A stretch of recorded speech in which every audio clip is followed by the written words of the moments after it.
मो पिलामानंकर बापा नाहंती 40 वर्ष बयस हेले गर्भवती विवाह नकरी जमज संतानर माँ। सिने इंडस्ट्री अजब घटना शुणा मिले जहाँ समस्त को आश्चर्य कर निकटरे जड़े 40 वर्षीय अभिनेत्री प्रकाश करछंती जे से गत 6 मास धरी गर्भवती अछंती एवं जमज संतान जन्म मध्य देबे।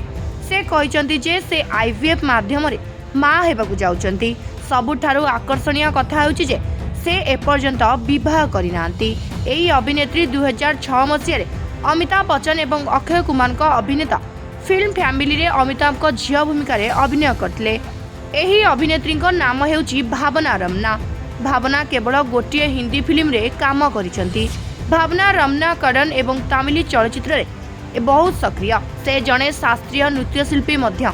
भावना किछि समय पूर्व तांको इंस्टाग्राम अकाउंट रे ताको बेबी बम्प प्रदर्शन करुवा 2टी फोटो मध्य शेयर करछंती। से एक लंबा नोट मध्य लिखिछंती।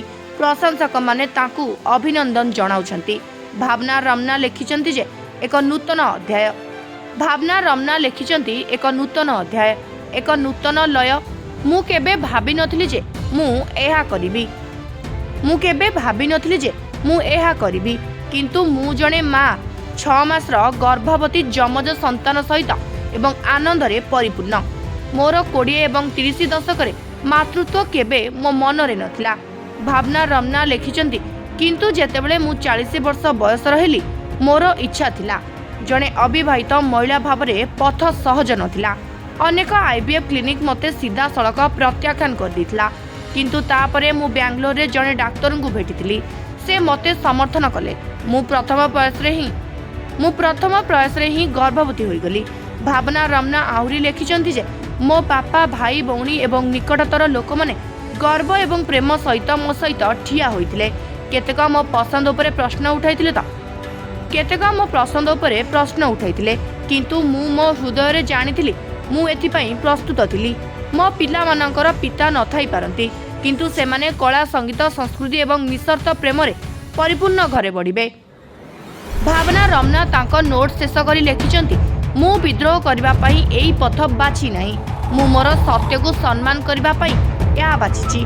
जदि मोर कहानी जणे महिला को मध्य निज उपरे विश्वास करबाकू प्रेरणा दिए तेबे एतिकी यथेष्ट।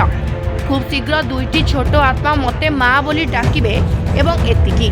भावना रमना टाइम्स ऑफ इंडिया को देइतिबा एक साक्षात्कार रे कहिसंती जे दीर्घ समय धरी आईन अविवाहित महिला को एही पद्धति माध्यम रे माँ हेबारु पारण करुतला। किंतु जेतेबेले आईन तयारी हेला मु अनुभव कली जे या ठीक समय। ब्यूरो रिपोर्ट रिकल ओडिशा।